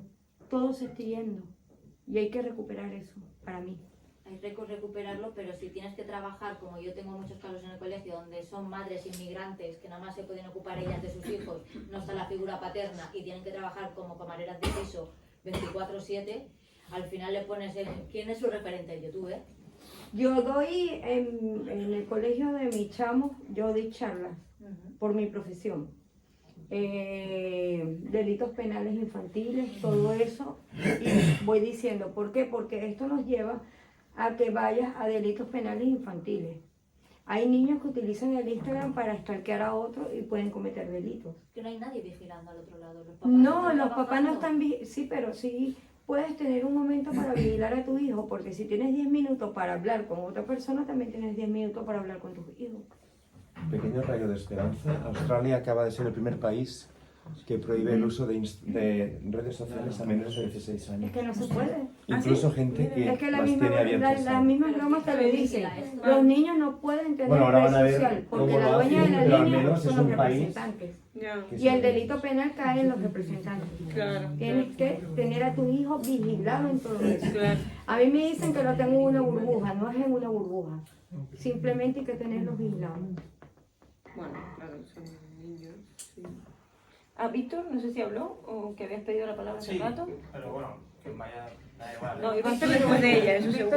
Dale, dale, Víctor, dale. Que había pedido hace... Cárgate la sala, dale, la sala. No, bueno, es que siempre me pasa lo mismo. Escucho y luego empiezo a juntar mierdas y no... Intento responderle a cada uno en mi cabeza y lo hago y no puedo concentrarme en las dos cosas. Es increíble. Ya he hablado con vosotros sin hablar con vosotros. Yo te he oído. No, me has oído. Y te he contestado, te he Justamente, contestado. y he dicho, mira. No, pues lo intento resumir así un poco. A mí me parece una cosa muy curiosa que leí además en un libro de Byung-Chul Han que comenta que el capitalismo nos ha transformado en productores de gametos femeninos y masculinos. Bueno, es que ahora estoy con biología y le pongo ahí lo de los gametos. El caso es que nos ha transformado como en espermas o óvulos y estamos todos dentro de su propio juego. O sea, ya no es que alguien rija en el capitalismo algo. O sea, no hay ni siquiera la gente que se supone que debería de regir, que esto se habla en 1984. ahí en ese libro te dejan caer que ya ni siquiera el que rige controla, o sea, el propio sistema se los ha comido. Ha transformado a ellos en falos, vaginas o como lo queráis llamar, y se reproducen entre ellos dentro de ese sistema que es el que rige, o sea, es la idea la que lo rige todo, ¿no? Y claro, como ahora estamos siendo regidos por una idea, escuchando lo que se ha dicho, que ahora ya no me acuerdo ni de quién, pero lo que se ha comentado del tema de las escuelas, de cómo se cría a los niños y demás, claro, ¿cómo crías a tu hijo de una forma distinta si el concepto que está flotando encima, Claro. que es este actual tan rígido que ha dicho ella también, que lo lleva viendo en tantas escuelas, tú también lo verás seguramente, este concepto tan rígido, ¿cómo haces algo que se separe de esa norma? Si la norma es la que hay, o sea, el ámbito en el que te mueves es el que hay, el que manda, y punto. Por mucho que tú te quieras abstraer, cuando el niño salga de aquello, que de hecho hace poco he hablado con un colega mío, bueno, no vamos a otro lado, pero he hablado con un colega mío que tiene a las hijas de su prima, van a un colegio de estos así como rollo más Libre. abierto, sí, Guau, este palo. guau. ¿Qué pasa? Que luego ellas se van a tener que reintegrar en la sociedad. Claro. Y claro, por ejemplo, a una le cuesta aún mucho más que la otra, y desde pequeñas les están dando una especie de libre albedrío que, oye, está muy bien porque al fin y al cabo son como esponjas de aprender, pero claro, cuando se tengan que integrar en la realidad esta que he hablado, ¿no? El gameto de este chungo, ¿qué pasa? Que es muy complejo porque se van a chocar de bruces con la realidad que está en masa, o sea, está masificada, te la vas a comer y punto, y no hay otra cosa, es que te jodes. Claro, ¿cómo puedes hacer eso? Yo creo que habría que darle la vuelta a la tortilla, claro, pero ¿cómo lo cambias todo? Pero perdona, eso es como educar a un niño con unos valores como de mierda. O sea, si tú piensas que todo el mundo está educado en un valor supercapitalista, de vela por ti, los demás son los enemigos, sal con el puñal, pero habrá familias que digan, no, vamos a creer y a dar valores a nuestro hijo en lo bueno, en el amor, en la compasión. ¿Los estás dejando en inferioridad de...? No. O sea, no, se pregunta, o sea, Los niños sí lo aplican. Lo aplican. Claro, no, o sea, desde mi punto de vista, claro que está bien, y a mí me parecen bien estos métodos alternativos de crianza. Es que tienes que enseñarle lo bueno y lo malo. Claro, sí, no, Tú tienes que totalmente. decirle, tú vas a enfrentar un mundo que es malo, pero siempre ten tus valores. Claro, pero muchas veces, por alguna razón, estas especies bueno, no sé, las cosas se polarizan mucho. Cuando se abren estos centros, es como todo lo contrario de lo otro, y no acaba de juntarse bien, porque es como que cuando la gente trata de hacer algo diferente, no hace algo intermedio, sino que hace todo el contrario. Y claro, cuando traes al niño al otro lado, no está balanceado, como estas dos chicas de las que hablo, ¿no? Probablemente se llegarán a un momento y dirán, hostia, el bachillerato, vaya puta mierda, me tengo que comer esta parafernalia y no me apetece, que de hecho me lo estoy comiendo yo ahora mismo. Porque me está haciendo el examen más 25 para la uni y es una mierda de la hostia. Y a mí si me hubieran criado en uno de estos colegios estaría perdido, porque yo encima con el TDA, venga, buena suerte, ¿sabes, chaval? ¿Cómo? Que no. Pues yo te lo digo que sí, yo no. Yo no. Estoy ahora con 25, bueno, casi 25 porque puedo, pero porque ahora me he dicho que no hay otra cosa que hacer, pero hasta ahora, y si hubiera empezado en uno de estos colegios, yo estaría Pero es que no es así. mortificado total. No es así. Pero que no digo que le vaya, o sea, yo tengo los dos ejemplos de estas dos niñas. Hay una niña a la que le ha ido bien el tema de este colegio, y hay a la otra a la que no le ha ido tan bien.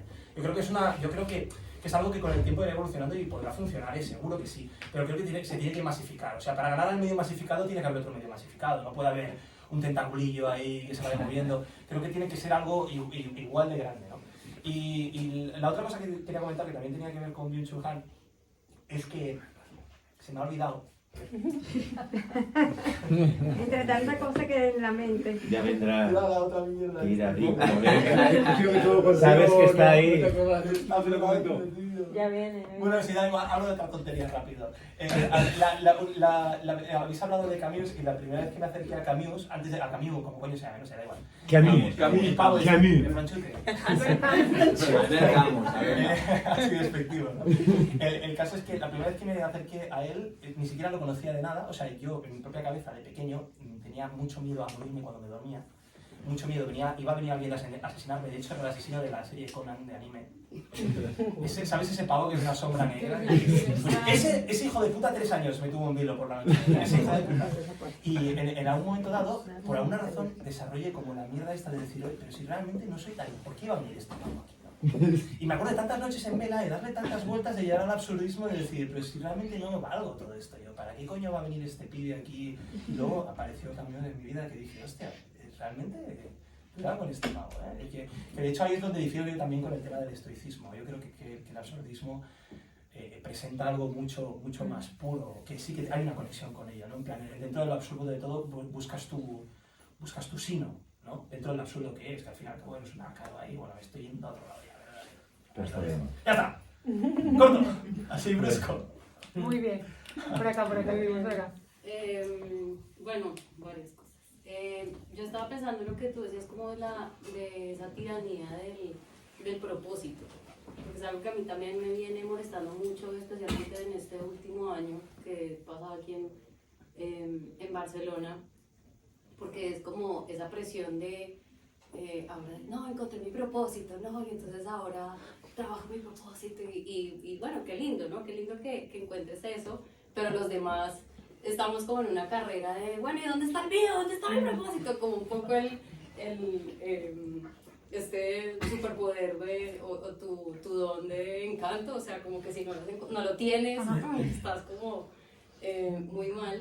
Y bueno, todo esto de la educación, un concepto que yo he tenido que redefinir mucho en esta experiencia es el fracaso, porque yo tenía muy engranado en mi cabeza que el fracaso era lo peor que me podía pasar en la vida, ¿no? Y siempre desde muy niña me han estado diciendo, sí, tienes un futuro brillante. Y yo, ¿dónde se busca el futuro brillante? O sea, como, ¿qué tengo que hacer, no? Y esta carrera con esta competencia conmigo misma, esto es lo que tengo que hacer y tengo que ir más allá y no sé qué. Y llegar acá y tal vez darme cuenta de, bueno, puede que esto haya fracasado y eso está bien, ¿no? Pero es muy difícil porque esta sociedad no está diseñada para decir, sí, fracasemos, ¿no? Entonces esa tiranía por una parte de tu propósito, siento que es una forma también, se ha vuelto, ¿no? Como una forma del capitalismo de decirte, encuentra la forma de disfrutar tu trabajo de mierda de 9 a 5.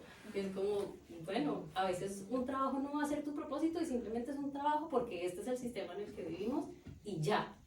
Pero me gusta mucho esta idea de, como planteas desde Sísifo, de bueno, no hay un sentido, no hay un propósito, aceptas eso y tú puedes darle tu propio propósito, pero sí es verdad que en una sociedad como esta, en la que decimos no hablemos de lo malo que te pasa, no hablemos del fracaso, o el fracaso es como, es muy difícil, o sea, es muy difícil como quitarse eso. Y otra cosa que estaba pensando en algún momento que hablamos del agradecimiento, y no, pero cuando alguien está mal queremos decirle, no, pero agradece que estás bien, ¿no? Agradece que tienes salud, agradece que tu mamá, ¿no? A mí me gusta mucho el concepto de gratitud y trato de practicarlo mucho, pero con un asterisco de, no la gratitud es de la culpa, porque se vuelve, no, pero, ay, sí, pero sí, o sea, yo tan malagradecida, ¿no? Porque no estoy agradeciendo que tengo salud y creo que no se trata de eso para mí. O no se trata de eso lo que te salva de ese estado, sino como, bueno, tuve un día de mierda, por ejemplo, porque puede ser es como rescatar algo, pero me comí un pastelito que estaba delicioso, o lo que sea. Lo mismo que pensaba yo, a los 20 me hice un tatuaje de Carpe Diem, porque vi la sociedad de los poetas muertos. Pero tenía esa discusión con el protagonista de, bueno, Carpe Diem es vivir cada día al máximo y es un autoengaño, ¿no? Todos los días van a ser maravillosos. Pues no. Pero si encuentro algo, si puedo salvar de pronto una joya del día de mierda o lo que sea, está bien. Para mí eso es Carpe Diem. Te recomiendo, porque yo también tengo un tatuaje de Carpe Diem. Todos tenemos que ser tatuajes. Me lo hice a los 16, es una cosa espantosa que tengo en un costado. Lo regalan. Asqueroso. Pero primero me lo hice para la Sociedad de los Poetas Muertos, pero luego tú te lees el Carpe Diem de Ovidio y tienes más justificación para tu tatuaje mainstream. Por un lado. Por otro, yo siento que la cuestión paisana, yo siento que la cuestión del agradecimiento es una cuestión que nos tienen muy metidas. Por ejemplo, no sé cómo son los demás países de la TAM, o si también sea igual en España, pero como por ejemplo pasa en Colombia, que es como, agradece al menos que no estás muerto, agradece al menos que tienes medio techo. Imagínese la gente muriéndose de hambre aquí afuera en la calle, y es como, hay una frase que me encanta de Alejandra Pizarnik, que no la tiene ni siquiera en sus obras completas, en sus poesías, sino que la tiene en sus diarios, y dice, a mí, la estoy parafraseando, A mí que no me hablen de los dolores del mundo, a mí que no me hablen de hambres que no tengo, a mí que no me hablen de hambres de África si yo no tengo hambre. Es como cuando uno está comiendo y eso mi madre me lo decía todo el tiempo, era como, vea, los niños de África se están muriendo de hambre, usted no quiere comer. Y yo, ¿cuáles niños de África? Yo pensé que África, o sea, hasta los 12 años pensaba que África era un país, porque era como los niños de África, ¿dónde estará África? Están muriendo de hambre, yo no me quiero comer los frijoles que tengo aquí servidos. Y es como, pero no tengo hambre, mamá, o sea, ¿por qué me voy a comer algo porque otros tienen hambre? Y le respondí, mamá, pues dáselos a ellos si tienen hambre. ¿Nosotros de qué? ¿Se los mandamos por correo o qué? Entonces, es como la sensación con el agradecimiento impuesto, como de le agradece que al menos, a mí esa me la han dicho aquí todo el tiempo, es como, pero te fuiste voluntariamente allá y estás haciendo tu doctorado y al menos estás hablando de filosofía y al menos, y agradece que, ¿y qué? O sea, hay cosas que también uno puede quejarse, o sea, la queja si no es inmovilizante, sino que es de pronto detonante, pero también un momento reflexivo de encuentro me parece importante para el crecimiento. Bueno, me da rabia. Tengo rabia. Tú eres el de la mano primero y luego yo. Bueno, a ver cómo lo expreso, porque tampoco es algo que lo tengo como muy elaborado, pero supongo que como varios de los que estamos acá, he probado varias formas de vivir, algunas más espirituales, otras más filosóficas, racionales y demás. Y últimamente a lo que tiendo es al acallamiento de todas las preguntas y al silencio. Creo que personalmente me aporta mucho más la disolución de las preguntas, aunque a veces soy socióloga y me viene como esto, no, porque si me callo todas las preguntas ya no voy a ver las injusticias sociales y quién va a salir a defender, y me viene como todo eso, pero lo cierto es que en el silencio surge el movimiento espontáneo de la vida.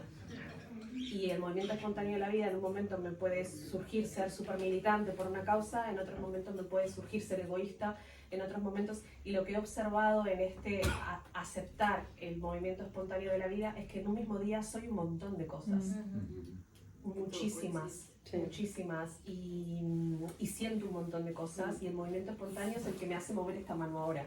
Yo no he hecho nada para esto, ¿no? O el que me hace querer pedir la palabra, o el impulso.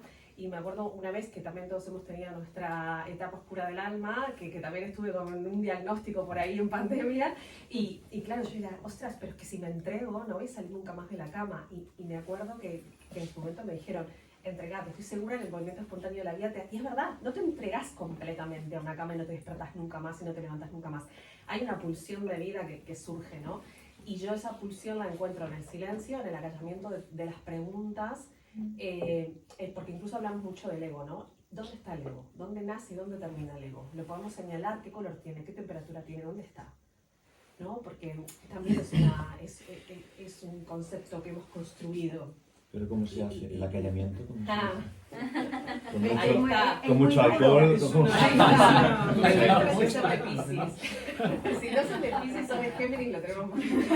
Perdón, yo soy Géminis. No quiero ¿Se nota? Mira, yo quise practicar el egocentrismo. Porque. Me gustaría que me contestara a cómo silencias las preguntas. Primero que no te lo podría expresar con palabras porque generaría más porque ruido. lo estás silenciando. No. Pero en realidad estoy generando más ruido que es el que no. Yo te diría que lo que puedo llegar a sentir es como, es un espacio, la vacuidad hay un concepto que es vacuidad, ¿no? Que es como el vacío absoluto que te conecta con eso. Y no sé, a mí poco a poco se me van acallando muchas preguntas. Pero hay momentos que no, y no pasa nada. Pero es el movimiento espontáneo de la vida, ¿sabes? Es el dejar de construir como teorías. Me he salido de redes justamente porque lo que me estaba aportando era cada vez más ruido, cada vez más preguntas. Yo tengo una opinión más optimista acerca de la vida. Yo no creo que nos estemos yendo a la mismísima mierda. Creo que estamos haciendo un ciclo donde estamos llegando a un punto máximo de saturación, porque creo que va a haber un cambio. Yo voy por ahí. O sea, creo que esto, ¿no? Pero bueno, pero también esto es lo que me surge ahora. Quizás hablamos en un rato y el movimiento espontáneo de la vida genera otra cosa. Y esto es muy volado y muy hierbas, y lo entiendo, y genera como al principio... Pero es lo que más sentido le he encontrado, mismo cuando te auto-observas y ves la complejidad de todo lo que podés ser y todo lo que puede surgir en ti, decís que no hay teoría a la que me pueda agarrar, porque no hay ninguna teoría que me pueda explicar mis movimientos de 24 horas, por ejemplo, mis reflexiones, mis sentimientos, mis emociones. Entonces, eso es como lo que estoy explorando yo ahora. Perdón, a ver si entiendo. ¿Vos simplemente te dejás llevar? No, a veces sí, a veces no. Claro, es que me parece, a ver, que me parece genial, pero digo, también es un poco peligroso porque vos no me algo de la cama, no me levanto de la cama. Y a mí es algo que me retumba en la cabeza porque a mí me ha pasado de no me levanto de la cama. Pero estás aquí. Y si me dejo llevar, sí, pero me la he pedido currar. ¿Fue gracias al silencio o fue gracias a lo que pensó? Eso es lo que está diciendo. Te vas a levantar de la cama. Claro, pero porque me la he currado. No. Porque, Pero el currar ese, ¿de dónde salió? ¿De dónde salió esa energía de vida? ostras. ¿De dónde salió tu automotivación o lo que sea que hayas de hecho? recordar lo que era, tal vez. Vale. Es una pulsión al final. Ok. No sé, tampoco es, o sea, es lo que exploro como ahora, después de una saturación de herramientas y de una saturación de reflexiones, Bueno, ¿sabes? Es a la conclusión a la que llegan los sabios normalmente, que no hablan. Es decir, como que los que llegan a la sabiduría se callan más. Esto es una realidad. ¿Cómo lo hacemos? Pues bueno, ahí está el ejercicio. Que las palabras al final, bueno, muchas veces engañan, muchas veces enriedan, aclaran a veces, sí, pero bueno, tienen esta Y que también está bien, porque tampoco es poner, perdón, y ya Sí. dijo, porque tampoco es volver a lo mismo de poner, ¿no? Como hacer un dogma y poner cosas que están bien o que están mal. Yo hoy ahora estoy en un espacio en donde sé que vengo a hablar y a generar ruido y pues no pasa nada, pero quizás hay momentos en los que quiera estar más en silencio. Y la aceptación de la vida es la aceptación de que ese movimiento puede surgir y puede desvanecerse. ¿No? Como... Totalmente. Está bueno el tema del silencio para alguna tertulia próximamente. La última. Y Una hora, sí. Espera, que tenemos a Giro, desde hace rato, pero alguien, Israel siempre la última palabra. 1, 2, 3 y acabamos porque ya saben. Ya llevamos bastante. Vienen los vecinos. Tengo sed y hambre. Yo quería decir dos cosas. Una, retomo el tema que tú comentabas de lo de se me va a ir la cabeza ahora, de la realización, o sea, el propósito. Es como que antes se podía vincular a eso, ¿no? Que decías, a tener quizá unos temas familiares o tal, y ahora cada vez se enfoca más en el tema profesional, ¿no? Y parece que además, o sea, eso, que tienes que encontrar para qué eres bueno, para realizarte, para entonces encontrar la felicidad de esta manera, ¿no?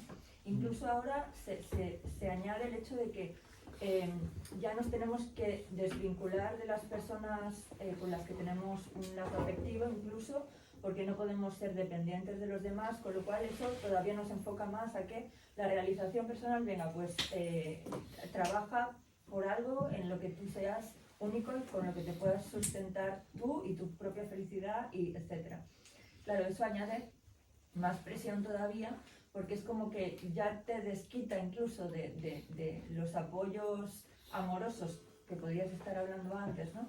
Y es como que te centras solo, o sea, te amorra todavía más al tema de tienes que ser buena en algo por cojones, incluso por tu propia felicidad, y si no lo encuentras no vas a ser feliz, porque a lo mejor no eres feliz con la pareja, porque a lo mejor no eres feliz porque no tienes familia, porque a lo mejor no eres feliz porque no encuentras amigos que te entiendan, porque... Y es como ya una visión de túnel de, hostia, tengo que encontrarlo. Y claro, si no eres Piscis y eres Géminis, como yo, es una putada enorme.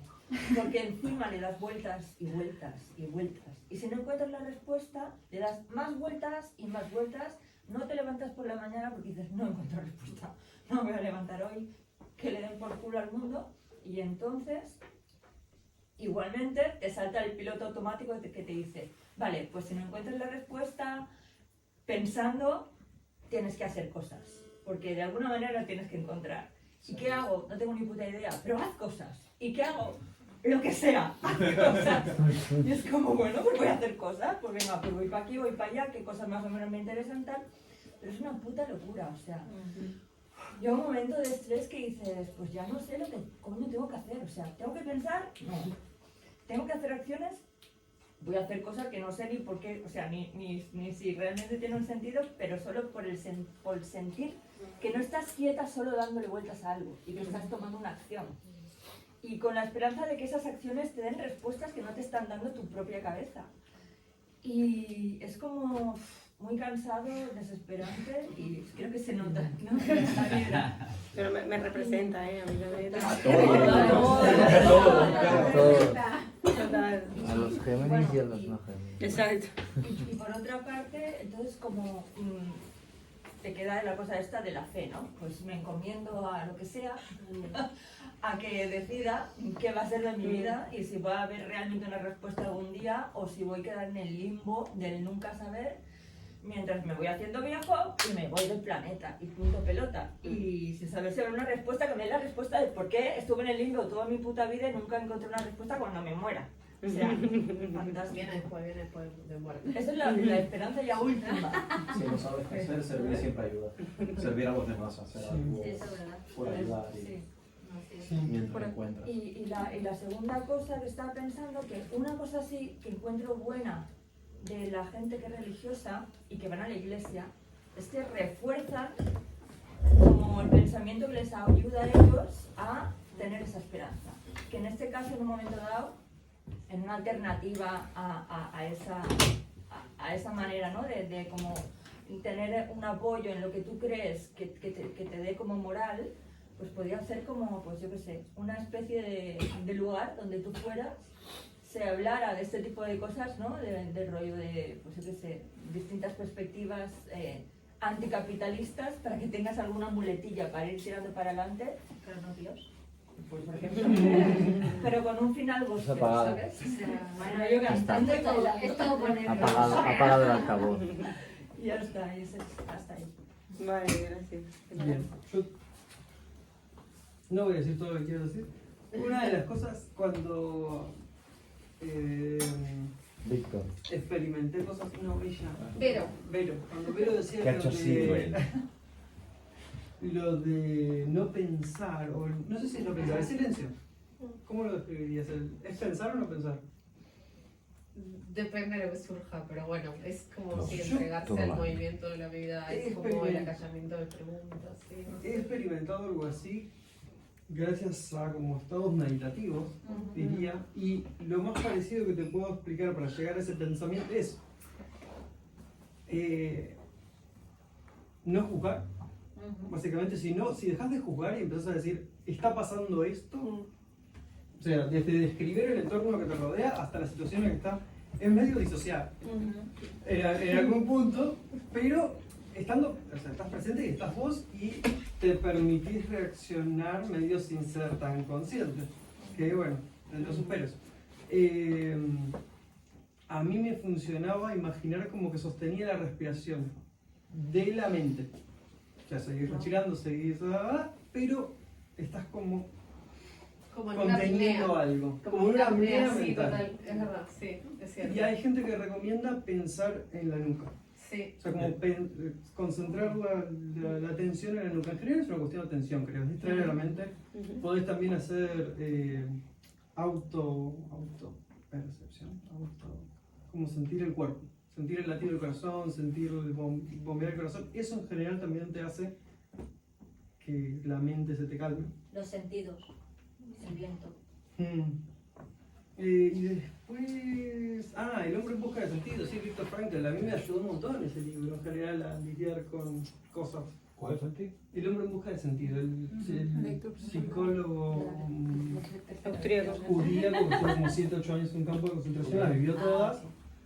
Y explica cómo básicamente nos adaptamos a cualquier situación para sobrevivir. Y de dónde tiramos en general, y él fundó la logoterapia, que es súper interesante. Que dice que el sentido lo encontramos en la acción, en el amor y en el sufrimiento. Y que son cosas con las que podemos conectar desde todos los días, digamos, más o menos. Y después creo que, bueno, que tiramos de todas estas cosas por problemas que tenemos con el control y con la incertidumbre. Que ahí es donde sale el ego en realidad, de una necesidad de control. Que en realidad, a mí me gustó esta definición, no me acuerdo de quién era, alguien que vi, que decía hacer la diferencia entre situación y problema. Una situación es algo donde nosotros no tenemos control, un problema es donde podemos hacer algo y elegimos que es una situación también y que es un problema. y que muchas veces nos hacemos problemas por situaciones sobre las que no tenemos ningún tipo de control. Y que es muy, cuando pensamos en lo que tenemos control realmente es como muy cercano, no tenemos mucho control más allá de lo que hacemos día a día. Entonces eso también, no sé, a mí me ayudó un montón. Y después, desde el estoicismo creo, entender que la vida no es lo que queremos, que no tiene nada que ver con lo que queremos, ¿no? O sea que está lo que queremos y está lo que pasa. Y cómo nos relacionamos con lo que pasa, que ahí está creo lo importante al final, el sentido que le damos si necesitamos que algo sea bueno o malo, o que las cosas sean buenas o malas. Hay un cuento chino que no sé si lo conocerán, de esto de que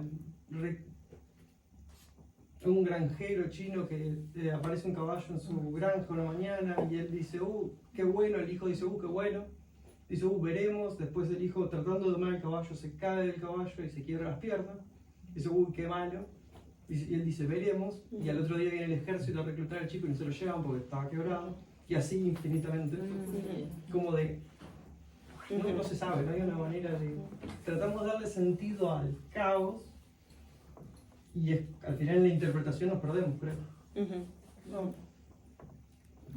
Totalmente. Y cada cosa que pasa se ve a posteriori, ¿no? Lo que, si realmente fue bueno o malo. Hay una frase, solo esto para finalizar, hay una frase de un filósofo contemporáneo fenomenólogo que se llama Bertrand Waldenfels,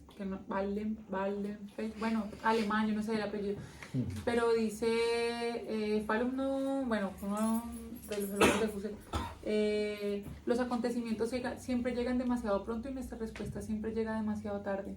Entonces lo que acontece, que es diferente a lo que acaece, que es lo que sucede, es aquello que irrumpe dentro del flujo natural de los sucesos. Entonces uno está ahí, y de la nada se accidenta. Es algo que acontece y siempre llega demasiado pronto y nuestra respuesta siempre es demasiado tardía. Enamorarse también es eso.